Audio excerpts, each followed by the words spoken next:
أعوذ بالله من الشيطان الرجيم. بسم الله الرحمن الرحيم. سبحانك لا علم لنا إلا ما علمتنا إنك أنت العليم الحكيم. السلام عليكم ورحمة الله وبركاته. فيقال شنو لسه مخاطب يوم كتون كنت سلامونه نكيه الاحترامات يوم ملګرو. نن پر ربعي خبرې کوو، د ربعي بحر باندې خبرې کوو. اول خو دا معلومه ده چې ربعي هم درني سه پنځم اوږد رکني بحر څلورم خاخ کې راوستلې ده، او د دې دوې برخې ویشلې دي. یعنی د اول پنځم اوږد رکني بحر اول خاخ چې کوم و، هغه کې یوه مصرع د 5 سیلابونو نه جوړېدله چې 10 سیلابونه پکې راغلي دي. دا بحر اصل کې دا بحر د فارسی جوړښت ده. یعنی مطلب د بحر د فارسی دا صنف چې کوم ده د فارسی صنف ده، او عربی ته هم د فارسی نه دغه صنف تللی ده. د دې یو مخصوص بحر ده په عربی فارسی کې. هغې ته چې موږ په خجونو سره چې کله تقطیع وکړو نو هغې کې هم دوه برخې جوړېږي او خج په څلورم سیلاب جوړېږي. د دې د وروځو چې کومه هغه ده شعر ده، موږ د دراني صاحب کتاب نه راخیستې ده.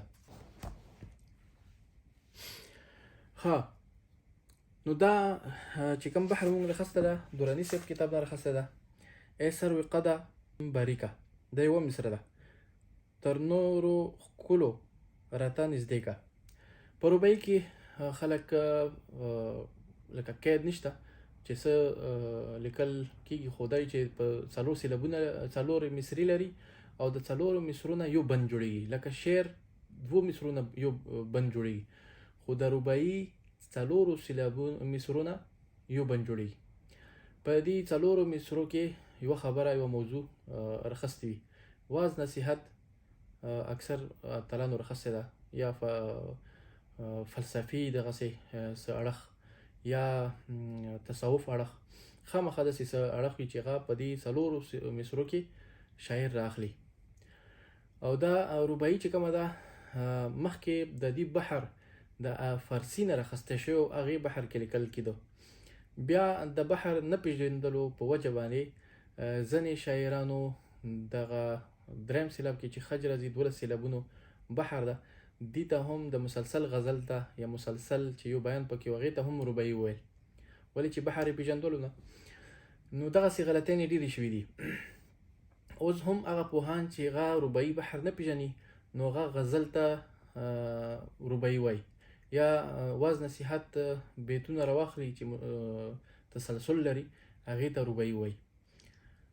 خو دغسې نه ده.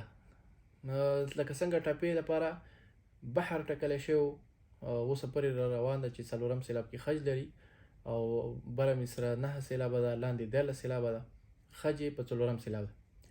تر اوسه پورې دریم سیلاب کې چا خج نه ده راوستلی، او که څوک دا تپوس وکړي چې راوستلی شو نو بالکل سړی که راولي نو یو بل قسم ته طرز به شي، خو چا نه ده راوستلی. ولې چې بس اتلانو مخکې زمانې نه دغه ټپه په څلورم سیلاب خج او 9 سیلابه او 14 سیلابونه غږ جوړه کړې ده، ټپه جوړه کړې ده. دغسې د ربعي هم دغسې وه. ربعي دوه برخې وې، دوه برخو نه یوه مصره جوړېده او خج په څلورم سیلاب و، او څلورو مصرو نه یو بند جوړېدلو. څلورو مصرو کې یوه موضوع، بیا څلورو مصرو کې بله موضوع. که تاسو کاظم خان شیدا بابا ربعیان یې راواخلي هم دغسې دي، که خوشحال بابا ربعیان یې راواخلي هم دغسې دي، یا د پیر محمد ککړ چې کوم ربعیان تمرین لپاره دراني صاحب راخیستي دي هغه هم دغسې دي. په دې بحر کې غزلې هم لیکلې شوي دي. حمزه بابا هم غزل لیکلی ده او غني بابا هم په دې بحر کې لیک کړی ده. خو اوس دلته کې یوه مسله شته چې کومې ربعیانو ته دراني صاحب وایي چې دا صحیح دي، هغه به خامخا 10 سیلابونه وي.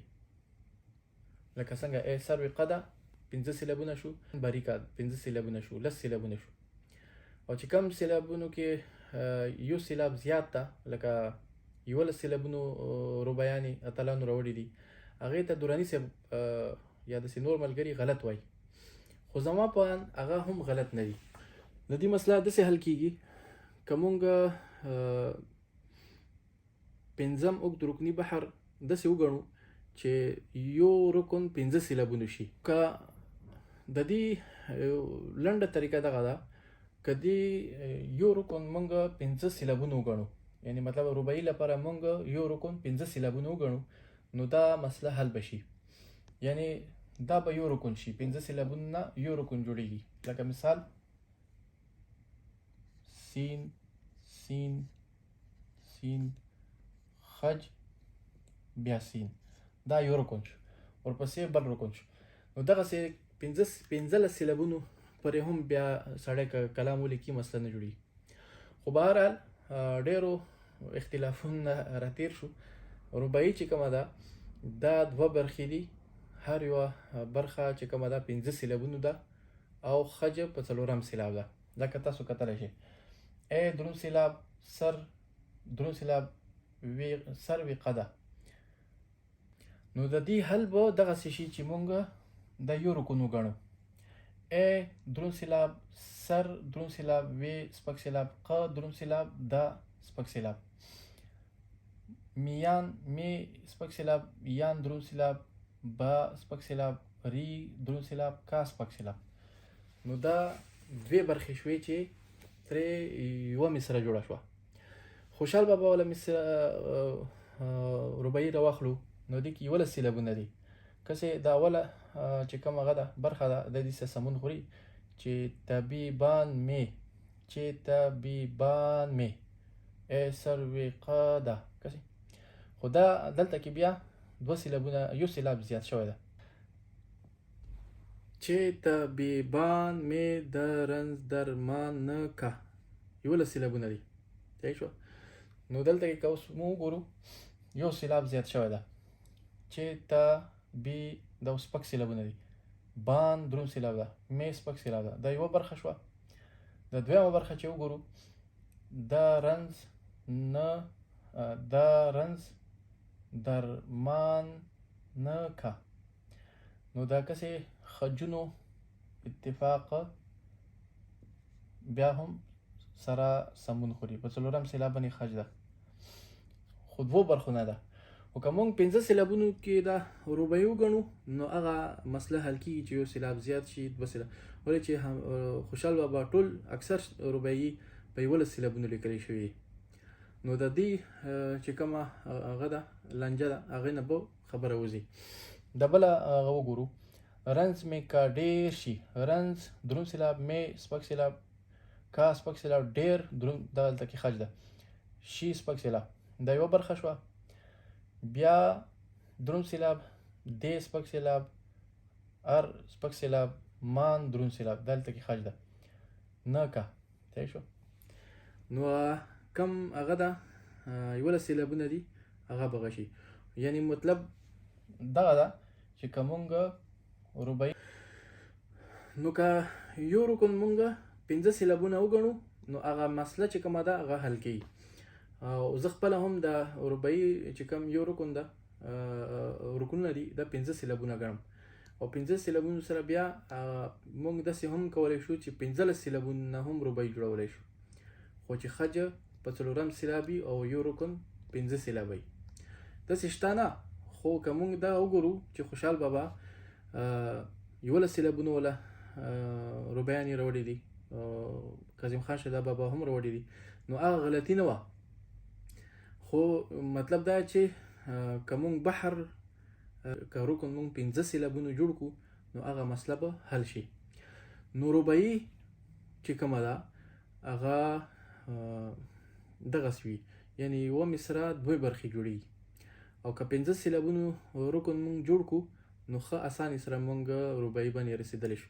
که بیا مونږ وایو چې نه دراني صاحب چې کوم هغه ټاکلی ده هغه ټولو نه بهتر ده په 10 سیلابونو کې یوه مصره وي خو دوې برخې وي چې 15 سیلابونو نه یوه برخه جوړېږي 15 سیلابونو نه بله برخه جوړېږي. دا په رباعي خبرې وې. انشاءالله بیا سره لنډ رکنونه چیړو.